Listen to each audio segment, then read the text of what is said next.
सबको जय यीशु।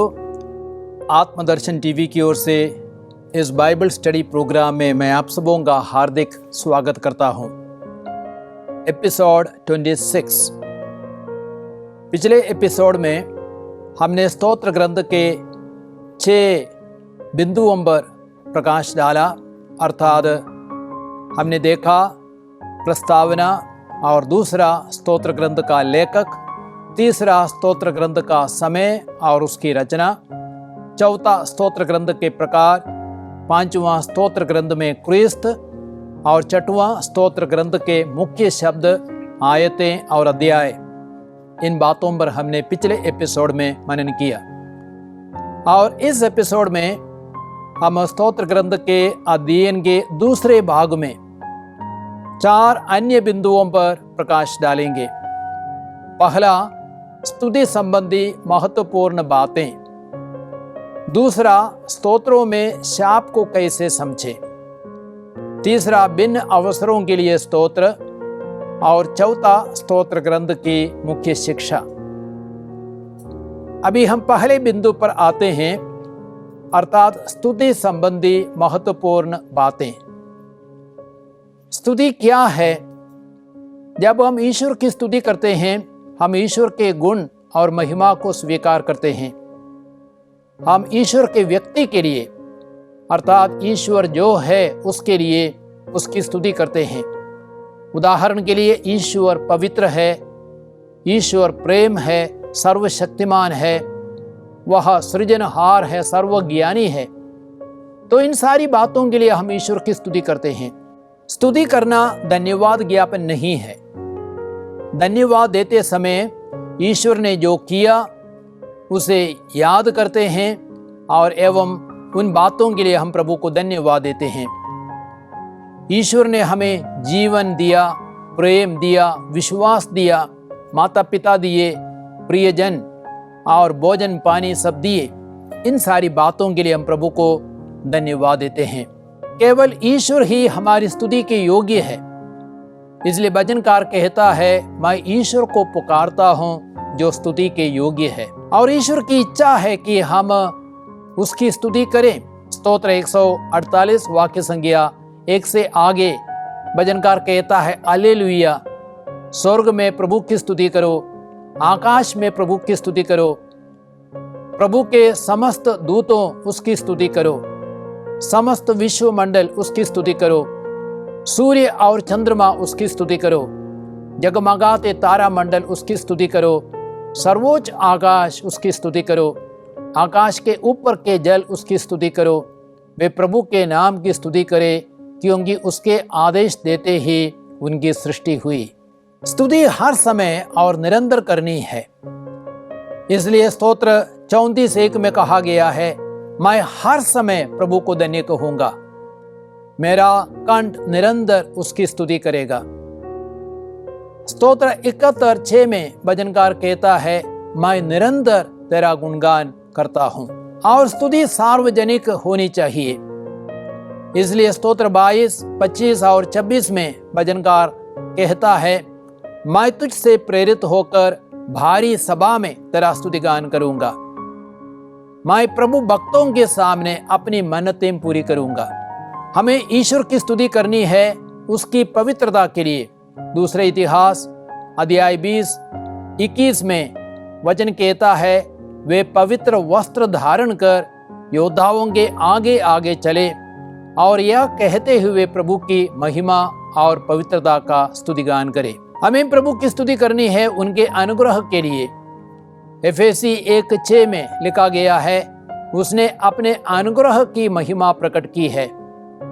वह अनुग्रह हमें उसके प्रिय पुत्र द्वारा मिला है। हमें उनकी भलाई और प्रेम के लिए प्रभु की स्तुति करनी है। स्तोत्र 135 में लिखा गया है, प्रभु की स्तुति करो क्योंकि वह भला है, उसका प्रेम अनंत काल तक बना रहता है। उनके अपूर्व प्रेम के लिए एवं सत्य प्रतिज्ञा के लिए प्रभु की स्तुति करनी है।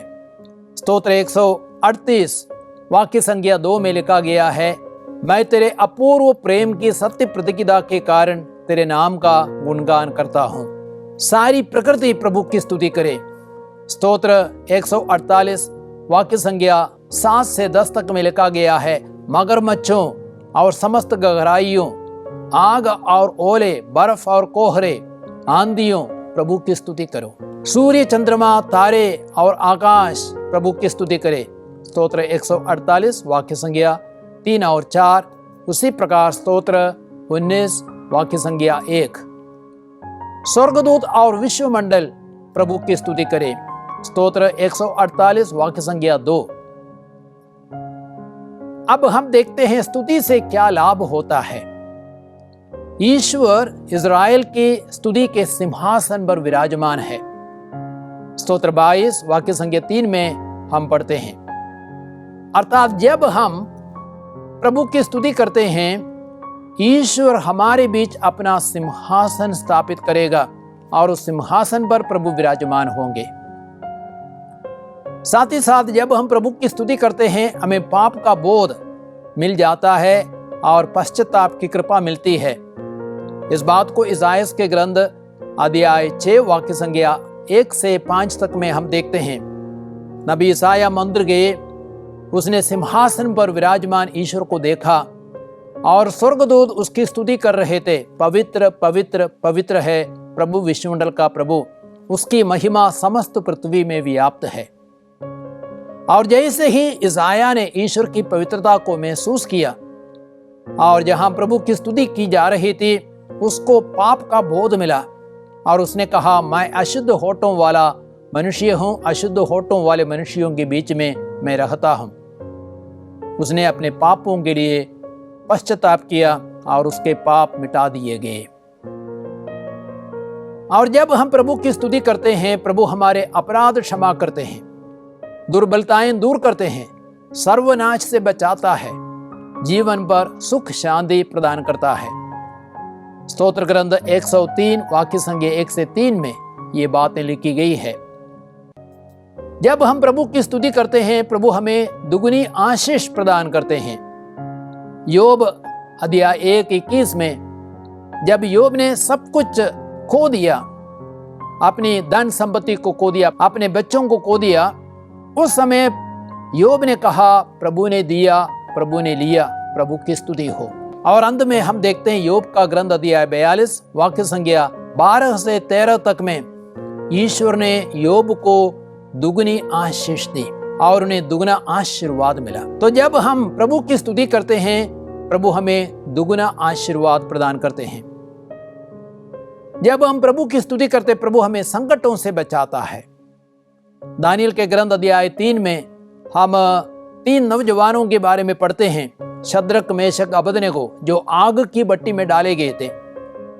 उन्होंने अपने पापों के लिए पश्चाताप किया और प्रभु की स्तुति की, और तब स्वर्गदूत आग की भट्टी में उतरे और आग की लपटों को बाहर की ओर भेजा और शीतल हवा से भर दिया आग की भट्टी को, और वे तीनों बिल्कुल सुरक्षित रहे। जब हम प्रभु की स्तुति करते हैं, हम बंधनों से मुक्त हो जाते हैं। प्रेरित चरित्र अध्याय 16 वाक्य संज्ञा 25 से 34 तक इन बातों को हम पढ़ते हैं। जब पौलुस और सीलस बंदी गृह में डाले गए थे, उनके पैर जंजीरों से जकड़े गए थे। आधी रात को उठकर उन्होंने गीत गाया, प्रभु की स्तुति प्रशंसा की, और अचानक एक भूकंप हो गया। बंदीगृह की नींव हिल गई, बेड़ियां ढीली पड़ गई और दरवाजे खुल गए। वे बिल्कुल आजाद हो गए, उनके सारे बंधन खुल गए। और जब हम प्रभु की स्तुति करते हैं, प्रभु दीवारों को भी तोड़ता है और शत्रुओं पर हमें विजय देता है। योशुआ के ग्रंथ अध्याय 6 वाक्य संज्ञा 1 से 21 तक में हम देखते हैं, योशुआ ने पुरोहितों को विधान की मंजूषा दे दी और उन्होंने 7 दिनों तक यरीको नगर की परिक्रमा की। और 7वें दिन 7वीं बार जब उन्होंने परिक्रमा की, ऊंची आवाज में इस्राएलियों ने प्रभु की स्तुति प्रशंसा की और तुरही बजाई गई और यरीको नगर की दीवार गिर पड़ी और फाटक खुल गया और इस्राएलियों ने यरीको नगर में प्रवेश किया, शत्रुओं पर विजय पाई। तो जब हम स्तुति करते हैं, हमारी सारी दीवारें टूट पड़ती है सारे बंधन खुल जाते हैं, हमें विजय सफलता मिल जाती है। अब सवाल उठता है, हम प्रभु की स्तुति कैसे करें? वचन कहता है प्रवक्ता ग्रंथ अध्याय 43 वाक्य संज्ञा 30 से 34 तक में, पूरी शक्ति पूरे सामर्थ्य से हम प्रभु की स्तुति करें, क्योंकि वह हमारी स्तुति के परे हैं। और हम देखते हैं लूकस के सुसमाचार अध्याय 19 वाक्य संज्ञा 37 और 38 में, जब प्रभु यीशु ने यरूशलेम शहर में प्रवेश किया, उस समय पूरा शिष्य समुदाय आनंद विभोर होकर ऊंचे स्वर से इस प्रकार ईश्वर की स्तुति करने लगा, अर्थात पूरी शक्ति से उन्होंने ऊंचे स्वर से प्रभु की स्तुति की। और उन्होंने यह कहा, धन्य है वह राजा जो प्रभु के नाम पर आते हैं, स्वर्ग में शांति, सर्वोच्च स्वर्ग में महिमा। और हमें वीणा बजाते हुए प्रभु का धन्यवाद करना है, सारंगी पर उसका स्तुतिगान करना है। स्तोत्र 33 वाक्य संज्ञा 2 में लिखा गया है, अर्थात जितने भी बाजा है हमारे पास, चाहे कीबोर्ड हो, गिटार हो, हारमोनियम हो, इन सभी चीजों का हम इस्तेमाल करें और प्रभु का स्तुतिगान करें। अब हम देखते हैं स्तोत्रों में शाप, तो इस शाप को हम कैसे समझें? कुछ स्तोत्रों में शत्रुओं को दंड देने के लिए प्रार्थना है। उदाहरण के लिए स्तोत्र 35:8 में शत्रुओं के बारे में लिखा है, उनका अचानक सर्वनाश हो, जो जाल उन्होंने बिछाया वे उसमें फंसे, जो चोरगढ़ा उन्होंने खोदा है वे उसमें गिरे। अन्य कई स्तोत्रों में भी ऐसी प्रार्थना है।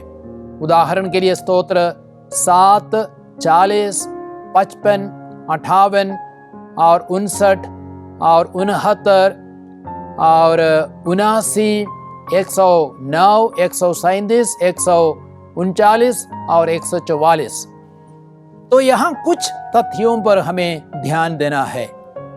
उपयुक्त स्तोत्रों में ईश्वर के न्याय के लिए प्रार्थना है, न कि मनुष्य द्वारा बदला लेने के लिए, कुकर्मियों को दंड देने के लिए और धार्मिकता की स्थापना के लिए प्रार्थना की जाती है। इनमें पाप की निंदा की जाती है। यदि हम ईसा के जीवन में देखेंगे, ईसा ने भी कुछ नगरों की निंदा की और चेलों को भी उन नगरों की निंदा करने का आदेश दिया। उदाहरण के लिए मत्ती के सुसमाचार अध्याय 10 वाक्य संज्ञा 14 और 15 में यीशु कहते हैं, यदि कोई तुम्हारा स्वागत ना करे और तुम्हारी बातें ना सुने, तो उस घर या उस नगर से निकलने पर अपने पैरों की धूल झाड़ दो। मैं तुमसे ये कहता हूँ, न्याय के दिन उस नगर की दशा की अपेक्षा सोदोम और गोमोरा की दशा कहीं अधिक सहनीय होगी। मत्ती के सुसमाचार में कुछ अन्य पाठों में भी ऐसी बातों को हम देख सकते हैं।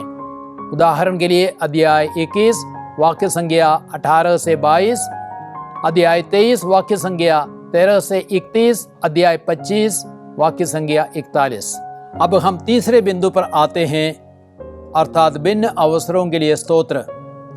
प्रातःकालीन प्रार्थना के लिए स्तोत्र 5 और 57, संध्या प्रार्थना के लिए स्तोत्र 4 एवं 134, स्तुतिगान के लिए स्तोत्र 8, 33 और 70, धन्यवाद ज्ञापन के लिए स्तोत्र 18, 30 और 40, अनुनय विनय के लिए स्तोत्र 42 और 54 एवं 61, संकट में पढ़ने पर स्तोत्र है 3, 6, 22 और बुढ़ापे के अवसर पर स्तोत्र 71, शत्रुओं से बचने के लिए स्तोत्र 9, 11 एवं 12, प्रभु भक्ति के लिए स्तोत्र 15 और 16, निर्दोष अवस्था में स्तोत्र 17 और 26 और पथ प्रदर्शन के लिए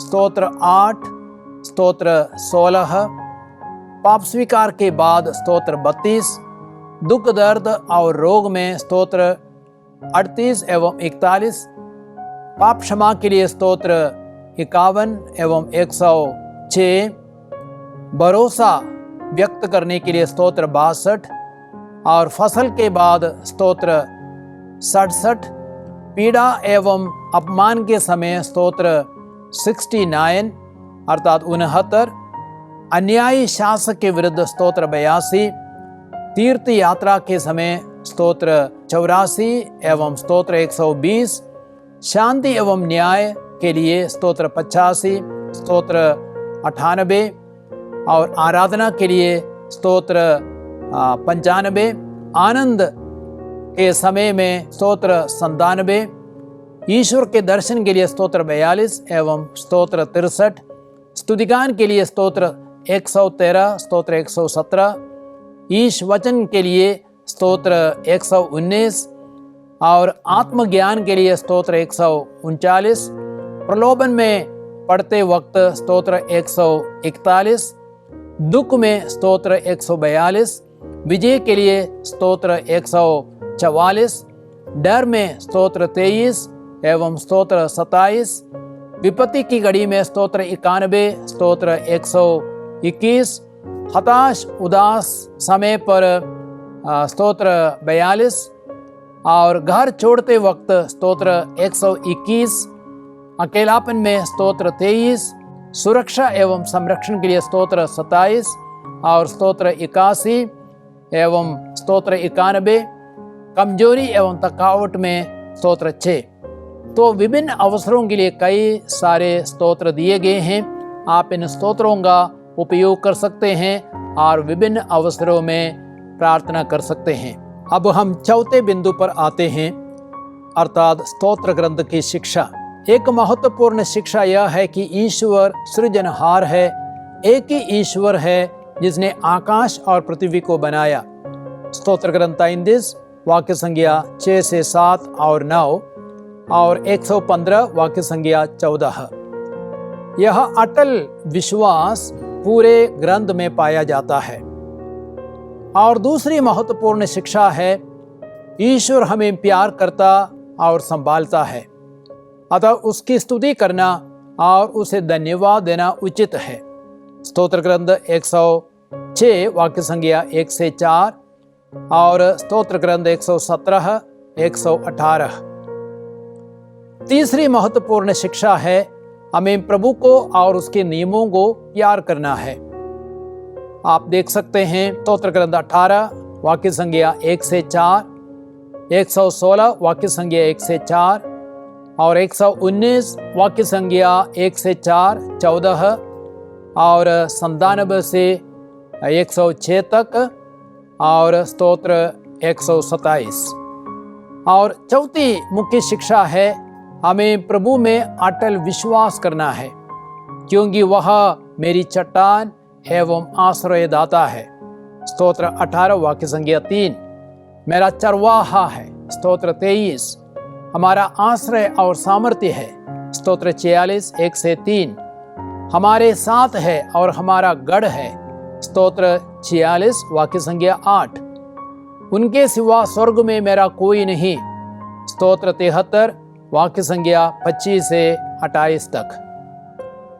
और पांचवी शिक्षा है, प्रभु को अपनाने में और उसकी संगति में रहने में ही मेरा कल्याण और जीवन है।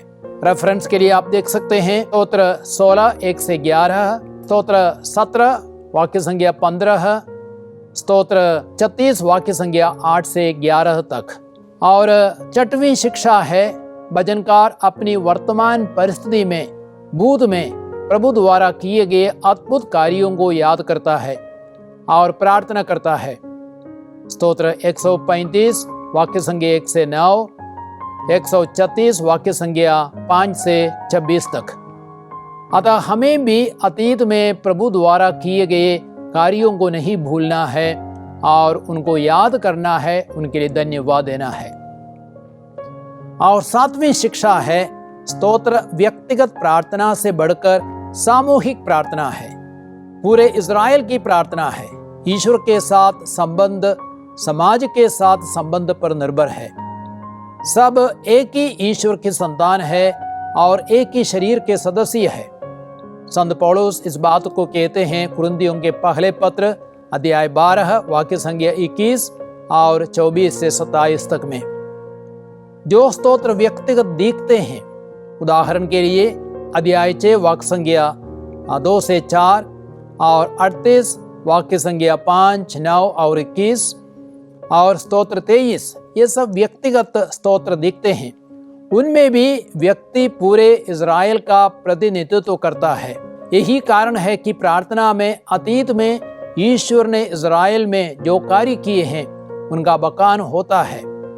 इसलिए प्रेम, सहभागिता और क्षमा बहुत ही महत्वपूर्ण है। मार्कुस के सुसमाचार 11:25 में प्रभु यीशु कहते हैं, जब तुम प्रार्थना में खड़े हो तो क्षमा करो ताकि तुम्हारी प्रार्थना की सुनवाई हो। और 8वीं शिक्षा है, क्रिस्त स्तोत्रों का गायक है। संत अगस्तिन ने क्रिस्त को स्तोत्रों का गायक कहा है। क्रिस्त स्तोत्र प्रार्थना का आदर्श प्रस्तुत करता है। जब वो पहली बार यरूशलेम मंदिर गया, लूकास के सुसमाचार अध्याय 2 41 से 52 तक में हम पढ़ते हैं, और अन्य अवसरों में उसने तीर्थ यात्रा के गीत गाए होंगे। तीर्थ यात्रा के गीत स्तोत्र 120 से स्तोत्र 134 तक है। जब उसने शिष्यों के पैर धोए उस समय स्तोत्र 41:10 और क्रूस पर मर रहा था उस समय स्तोत्र 22:1 से 9 और प्राण त्यागते वक्त स्तोत्र 31 वाक्य संख्या 6 का इस्तेमाल किया। और नवी शिक्षा स्तोत्र कलीसिया की अर्थात हमारी प्रार्थना है। हालांकि भिन्न परिस्थिति, जगह, संस्कृति और समय में लिखे गए अर्थात 2500 से 3000 वर्ष पहले ये स्तोत्र लिखे गए, फिर भी वे कालातीत है। वे आज हमारे ही संवेग, संवेदना, दुख, दर्द, खुशी, आनंद और मनोभावों को प्रकट करते हैं। उदाहरण के लिए स्तोत्र 22, स्तोत्र 27, स्तोत्र 31 एवं 32। अतः स्तोत्र आज हमारी प्रार्थना है। और एक 10वीं शिक्षा है, प्रभु की स्तुति, धन्यवाद हमारी मुख्य प्रार्थना हो। इज़राइलियों की यही मुख्य प्रार्थना थी। स्तोत्र 19 और 29, 33, 46, 48, 145 से 150 ये इज़राइलियों की मुख्य प्रार्थना थी। हर स्तोत्र में स्तुतिगान पाया जाता है। माता मरियम ने स्तुतिगान किया। लूकास के सुसमाचार अध्याय 1 वाक्य संख्या 46 से 55 तक में माँ मरियम बोली, मेरी आत्मा प्रभु का गुणगान करती है, मेरा मन अपने मुक्तिदाता ईश्वर में आनंद मनाता है। जकरियस ने भी स्तुतिगान किया। लूकास के सुसमाचार अध्याय 1 वाक्य संख्या 68 से 79 तक हम देखते हैं। प्रभु यीशु ने स्तुतिगान किया। मत्ती के सुसमाचार अध्याय 11 वाक्य संख्या 25, हे पिता, मैं आपकी स्तुति करता हूँ क्योंकि आपने इन सारी बातों को मेरे बच्चों पर प्रकट किया है, समझदारों से छिपाया है। और उसी प्रकार योहन 11:41 में भी प्रभु यीशु स्तुति करते हैं। प्रभु यीशु स्तुतिगान चाहता है। लूकास के सुसमाचार अध्याय 17 वाक्य संख्या 11 से 19, कोड़ियों की चंगाई हुई थी, 10 कोड़ियों की चंगाई हुई थी, लेकिन सिर्फ एक समारी लौटे प्रभु की स्तुति करने के लिए, प्रभु को धन्यवाद देने के लिए। तो प्रभु हम सबों से स्तुति चाहते हैं, धन्यवाद ज्ञापन चाहते हैं। तो प्यारे भाइयों और बहनों, आपने स्तोत्र ग्रंथ का अध्ययन किया है और मेरा विश्वास है आपको थोड़ी बहुत जानकारी मिली है। अब आप स्तोत्र ग्रंथ को अच्छी तरह पढ़ सकते हैं, आपको और समझ में अवश्य आएगा। प्रभु आप सबों को आशीर्वाद प्रदान करे।